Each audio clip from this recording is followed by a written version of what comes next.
Hola, bienvenidas y bienvenidos a la resolución de la guía de área 2. El día de hoy vamos a resolver solamente la parte de biología.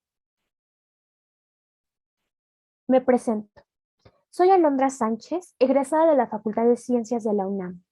Estudié la carrera de biología y soy profesora del curso de Aragones en la materia. Agradezco mucho su confianza y les invito a que chequen nuestras redes sociales. Ahí encontrarán bastantes testimonios de muchos de nuestros alumnos que se han quedado en la UNAM. Sin más por el momento, vamos a resolver la guía solamente el apartado de biología.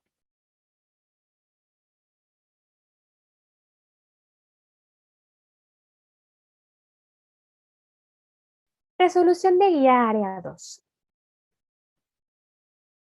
Empezamos con la primera pregunta del apartado de biología. Nos dice, la principal ventaja evolutiva de los organismos eucariotes con respecto a los procariotes es la A. Compartimentalización del citoplasma. B. Respiración anaerobia. C. Presencia de nutrición quimioautótrofa. D. Síntesis de proteínas. La respuesta correcta es la compartimentalización del citoplasma. Con esto nos estamos refiriendo a que la célula eucariota tiene organelos membranosos internos. Esto básicamente nos lo explica la teoría de la endosimbiosis que fue creada por Lynn Margulis, que nos dice que de células procariotas pasamos a células eucariotas por medio de un proceso que se conoce como fagocitosis, es decir, que hace mucho tiempo las bacterias fagocitaron a otras bacterias, que en algún punto la mitocondria era una bacteria y el cloroplasto también era una bacteria.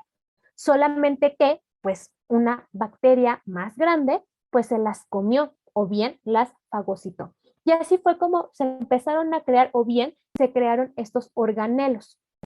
Como tal, las células eucariotas tienen bastantes ventajas. Una, por tener los organelos. Dos, por tener un núcleo bastante definido, el cual va a estar cubriendo al ADN y al ARN. El ADN lo vamos a encontrar en cromosomas múltiples. Aquí tenemos los tipos de células. Tenemos la célula procariota, que es más simple, es primitiva, es un poco más pequeña, la cual pues van a ser todas las bacterias, el reino Monera. Como tal, la procariota no va a tener organelos y tampoco va a tener un núcleo, ¿de acuerdo? Mientras tanto, la célula eucariota es más compleja, es más evolucionada, incluso pues es más grande. Esta posee un núcleo verdadero, el cual, como les comentaba, va a cubrir todo el ADN. Esta célula eucariota la encontramos en el reino animal, reino vegetal, reino de los hongos, el reino protista. La siguiente nos dice, se denomina reacción a aquella que libera energía. A, endergónica. B, exergónica. C, reductora. D, oxidativa. La respuesta correcta es reacción exergónica. Como podemos ver en la gráfica, una reacción exergónica o también llamada espontánea nos dice que el nivel de energía de los productos es menor que el nivel de energía de los reactivos. La energía es liberada en esta reacción y la cantidad de energía que se libera durante la reacción se denomina de esta forma, que es menor que cero, es decir, que es negativa. ¿De acuerdo? Las reacciones exergónicas pueden estar acopladas con reacciones endergónicas. Un ejemplo de esto son las reacciones de oxidorreducción o redox. Y bueno, pues las enzimas también frecuentemente actúan por acoplamiento de esta reacción, una endergónica con una reacción exergónica mediante la hidrólisis de ATP. Recuerden que estas reacciones se caracterizan por liberar energía y se denominan también reacciones espontáneas. La siguiente nos dice, en este proceso, la energía luminosa se transforma en energía química estable. A síntesis, B, respiración, C, excreción, D, fotosíntesis. La respuesta correcta es D, fotosíntesis. La fotosíntesis tiene dos fases. La primera de ellas es la fase luminosa, donde obtenemos ATP, NADH, incluso oxígeno. Y en la fase oscura, o bien ciclo de Calvin, obtenemos a la glucosa. ¿Qué sucede? Que la planta va a captar los fotones de luz que provienen del sol. Esta captación de fotones se debe a la clorofila, que se encuentra en los cloroplastos, precisamente dentro de los tilacoides, ¿de acuerdo? Como tal, en la fase luminosa vamos a tener claramente la luz, la clorofila en los tilacoides, y entonces va a ser absorbida esta luz. Esta luz en determinado momento va a convertirse en energía química. ¿Para qué? Para que la célula pueda aprovechar. Y eso, como les comentaba, es el ATP y el NADH. El ATP es la molécula energética de excelencia para las células y para los seres vivos. Gracias al ATP nos movemos, comemos y estamos aquí viendo este video. Tenemos la fase oscura, que claramente pasa en la noche, o bien ciclo de Calvin. ¿Qué sucede aquí? No tenemos luz, pero lo que sí tenemos es una fijación del CO2, ¿ok? Este CO2 que se encuentra en la atmósfera, la célula lo fija, lo absorbe. Más la energía química que fabricó en la fase luminosa, es decir, el ATP y el NADPH. ¿Y qué va a hacer? Nos va a dar materia orgánica, nos va a dar la glucosa, que es un carbohidrato que nos da energía. La siguiente nos dice, las dos moléculas del ácido pirúvico que se producen a partir de la glucólisis deben ser transformadas químicamente a para ingresar al ciclo de Krebs. Ok, A, NADH, B, FADH2, C, ácido oxalacético, D, acetil-CoA. La respuesta correcta aquí es D, acetil-CoA. Como tal, la glucólisis, y bien su etimología quiere decir romper dulce, es decir, la glucosa se divide en dos, es partida a la mitad. ¿Y qué nos va a dar como resultado? Dos ácidos pirúvicos. Ese ácido pirúvico que nos va a dar la glucólisis va a ser clave para otro tipo de metabolismos como lo es el ciclo de Krebs. ¿Ok? En el ciclo de Krebs vamos a tener algunas sustancias importantes y que solamente se pueden distinguir en este ciclo. La coenzima A, el acetil-CoA, el ácido cítrico y el FADH2. El ácido pirúvico, que es quien va a comenzar el ciclo de Krebs, tiene que transformarse a acetilcoenzima A. ¿Cómo se transforma? El ácido pirúvico se posiciona en el ciclo de Krebs o para entrar al ciclo de Krebs, ¿y qué creen? Que es una molécula de 3 carbonos al cual se le quita uno. Ese carbón sale como dióxido de carbono. Si en este momento inhalamos y exhalamos, vamos a exhalar CO2. Ese CO2 liberado es gracias a la respiración que hicimos y muchas veces proviene del ciclo de Krebs. Entonces ahora ya nos queda una molécula con 2 carbonos, porque acuérdense que se le quitó uno al ácido pirúvico y se fue en dióxido de carbono. Ahora viene la coenzima A. Esta coenzima A se le pega a estos 2 carbonos y ahora me va a formar una molécula de 4. Esa molécula de 4 carbonos se va a convertir en acetilcoenzima A. Y ya que está en acetilcoenzima A, entonces puede entrar al ciclo para convertirse en ácido cítrico. El ciclo de Krebs también es conocido como el ciclo del ácido cítrico porque gracias a la acetilcoenzima A se convierte. La siguiente nos dice, el contenido haploide de cromosomas en organismos eucariotes A, cambian la meiosis, B, es definido por el espermatozoide. C, se caracteriza a los gametos. D, se reduce en la meiosis. Bueno, la respuesta correcta es D, se reduce en la meiosis. La meiosis es un proceso de división celular que solamente se lleva en las células sexuales, es decir, en los gametos, en el óvulo y en el espermatozoide. La meiosis como tal nos quiere decir hacer más pequeño. ¿A qué nos referimos con esto? Que al momento de que una célula, un gameto, entra a la meiosis, va a reducir sus cromosomas a la mitad o su número de cromosomas a la mitad. Y es que es claro, porque ¿qué sucede? El espermatozoide y el óvulo llevan un proceso que se conoce como fecundación. La fecundación nos da como resultado un cigoto. Ese cigoto, al menos hablando de nosotros, debe de tener 46 cromosomas. Entonces, si se unió el espermatozoide y el óvulo, cada uno de ellos tiene que tener 23, o sea, la mitad, para que cuando se una nos dé un entero, que es 46, ¿ok? La meiosis consta de dos divisiones, meiosis 1 y meiosis 2. Acuérdense de esta siguiente frase. Prometo, Ana, telefoniarte. Profase, metafase, anafase y telofase.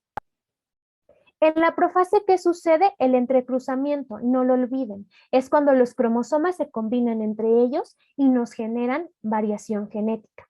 En la metafase, al menos en la metafase 1, sucede que los cromosomas homólogos se alinean en el plano ecuatorial. En la anafase 1, los cromosomas homólogos se separan a los polos opuestos y en la telofase hay una regresión a las condiciones iniciales. Ahí solamente tenemos dos células, las cuales siguen siendo diploides, es decir, tienen dos juegos cromosomas. Y tenemos ahora sí a la meiosis 2. La meiosis 2, bueno, pues estamos en la profase, donde pues desaparece la membrana nuclear, se forma el huso, desaparece el nucleolo. Tenemos la metafase, donde los cromosomas se alinean en el plano ecuatorial, la anafase, donde las cromátidas hermanas se separan, y la telofase, donde ya tenemos a 4 células, que ahora sí estas son haploides, es decir, solamente tienen un juego cromosómico. La siguiente nos dice, ¿cuál de las siguientes es una característica distintiva de los organismos con fecundación externa? A, presentar gametos iguales. B, producir gran cantidad de gametos. C, producir pocos descendientes. D, fecundar a la mayoría de los gametos. La respuesta correcta es B, producir gran cantidad de gametos. La fecundación externa, por ejemplo, sucede con los peces en el mar. La hembra suelta como tal sus huevecillos y el macho también suelta sus gametos, pero deben de soltar muchísimos. ¿Por qué? Porque estos se tienen que encontrar externamente, se tienen que encontrar en el agua, en el mar. Es por eso que tienen que garantizar pues que haya una fecundación. La fecundación externa claramente pasa fuera del cuerpo de la hembra, se da en peces, anfibios y las estrellas de mar. La que sigue nos dice, las leyes de la herencia surgieron a partir de las conclusiones del trabajo de Alan Mark, de Mendel, C. Darwin, de Morgan. La respuesta correcta es Mendel. Las leyes de la herencia son por Gregor Mendel. Tenemos la ley de la uniformidad, que es la primera. La segunda, la ley de la segregación. Y la tercera, la ley de transmisión independiente. Estas leyes se hacen gracias a los experimentos que él hizo con chícharos. La primera ley nos dice que todos los descendientes del cruce entre dos líneas puras son iguales entre sí.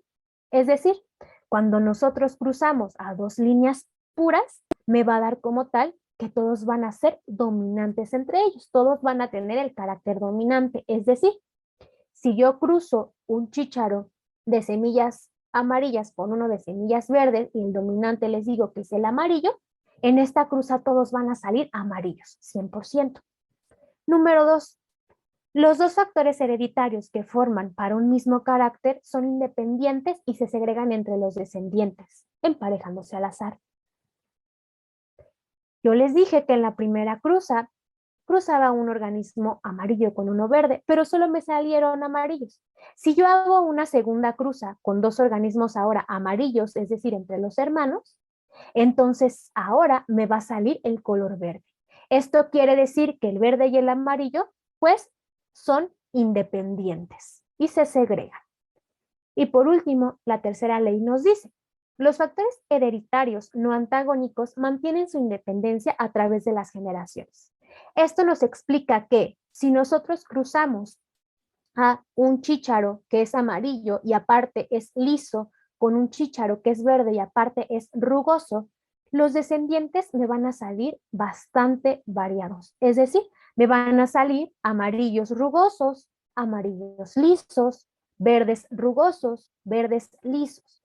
¿Qué queremos decir con esto? Que estos caracteres que les llaman no antagónicos están separados, no están ligados. Es decir, que no solamente el liso está con el amarillo y que no solamente el rugoso está con el verde, sino que tenemos todas las combinaciones posibles.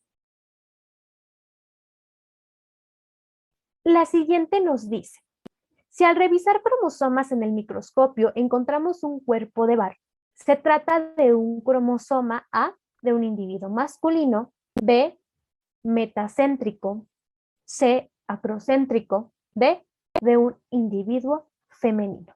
La respuesta correcta va a ser de un individuo femenino, ¿ok? Los crepúsculos de Barr me están indicando cromatina condensada, cromatina sexual condensada, como las flechas nos los están indicando. Esto se presenta en células somáticas, nos dice que es una hembra y como tal es un cromosoma X, un cromosoma inactivo. Digamos que es una masa condensada de cromatina sexual que se encuentra en el núcleo de las células somáticas, claramente de las hembras. Y este crepúsculo o cuerpo de Barr también es un cromosoma X, pero inactivo. De acuerdo a una hipótesis de Lyon, uno de los cromosomas X en cada célula somática femenina es genéticamente inactivo. El cuerpo de Barr representa el cromosoma X inactivo. ¿Ok?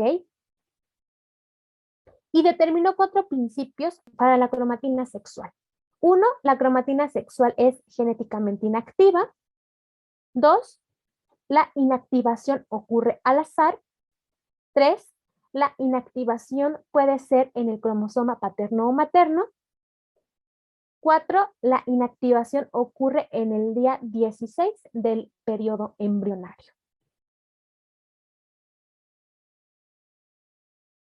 La que sigue nos dice, la insulina sintética obtenida mediante la inserción de un plásmido Escherichia coli es un caso exitoso en la aplicación de la A, bioremediación, B, ingeniería genética, C, bioinformática, D, bioquímica celular. La respuesta correcta es ingeniería genética, la cual estamos hablando que es una rama de la biología. En realidad se conoce también como biotecnología. ¿Qué sucede? Que la ingeniería genética es la manipulación del DNA para poderlo manipular a nuestro antojo. ¿Qué hacemos? Hay un mecanismo que se llama ADN recombinante, el cual tomamos el plásmido de una bacteria, por ejemplo, de Escherichia coli, tomamos el gen de la insulina del humano, los unimos entre ellos, lo metemos ahora a la bacteria y ¿qué creen? Ahora la bacteria la estamos forzando para que nos produzca insulina. Tomamos a las bacterias porque son muy fáciles de reproducir y aparte de todo, se reproducen exponencialmente. ¿Esto qué quiere decir? Que vamos a tener bacterias muy rápido y que aparte de todo, pues nos va a estar produciendo insulina. La siguiente nos dice, proceso mediante el cual la población de una determinada especie da lugar a otras poblaciones separadas reproductivamente entre sí y con respecto a la población original. A esto nosotros le llamamos aislamiento, ¿ok? O también especiación. Y es cuando están aisladas reproductivamente algunas especies y no se pueden reproducir entre ellas. Por eso le llamamos que están aisladas reproductivamente. Y muchas de las veces, chicos, ¿qué sucede? Que pueden dejar, si es que se llegan a reproducir, descendencia infértil. O bien podrían dejar descendencia estéril. La que sigue nos dice, la barrera reproductiva que se presenta cuando se cruza un burro con una yegua se llama A, aislamiento ecológico, B, aislamiento gamético, C, inviabilidad híbrida, D, esterilidad híbrida. La respuesta correcta es la D. Es decir, cuando nosotros separamos o ponemos alguna barrera reproductiva, como por ejemplo una montaña entre dos organismos o entre dos poblaciones, va a haber lo que vimos hace rato como especiación, que se va a dar una nueva especie. Si nosotros, por ejemplo, cruzamos a esos organismos que ya fueron separados, nos puede dar como tal un organismo descendiente que va a ser estéril, como lo es la mula, ¿de acuerdo? Entre especies diferentes no podemos cruzar, al menos el concepto biológico de especie es lo que nos está diciendo. Especies diferentes no son capaces de entrecruzarse. ¿Por qué? Porque nos pueden dejar descendencia infértil y no estamos asegurando como tal, pues, que se preserve esa especie. La siguiente nos dice, conjunto de organismos que interactúan entre sí y con el medio, dentro de un proceso de flujo y ciclaje de materia y energía. A, metagenoma, B, población, C, comunidad, D, ecosistema. La respuesta correcta es ecosistema. Dentro de un ecosistema vamos a tener poblaciones, que la población es un conjunto de organismos de diferente especie, y también vamos a tener a las comunidades. Las comunidades es un conjunto de organismos de diferente especie, o sea, un conjunto de poblaciones.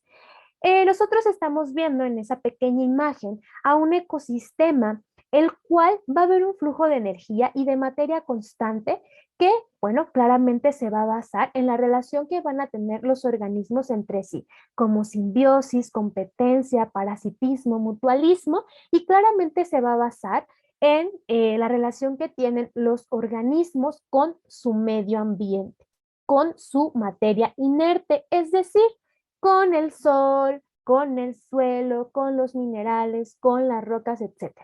Un ecosistema se compone por factores abióticos, que es lo que no está vivo, y factores bióticos, que es todo lo vivo.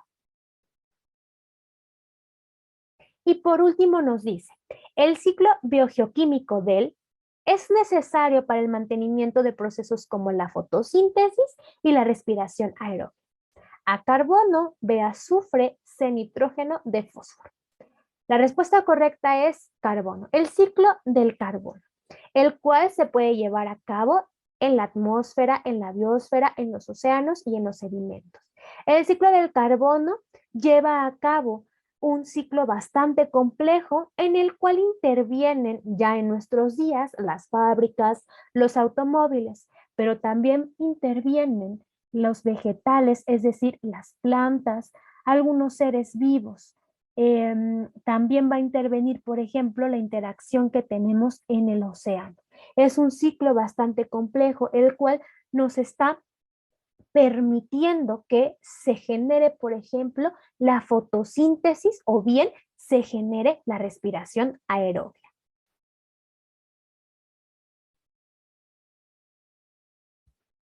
Les agradezco mucho su atención y la confianza, chicos. Muchas gracias.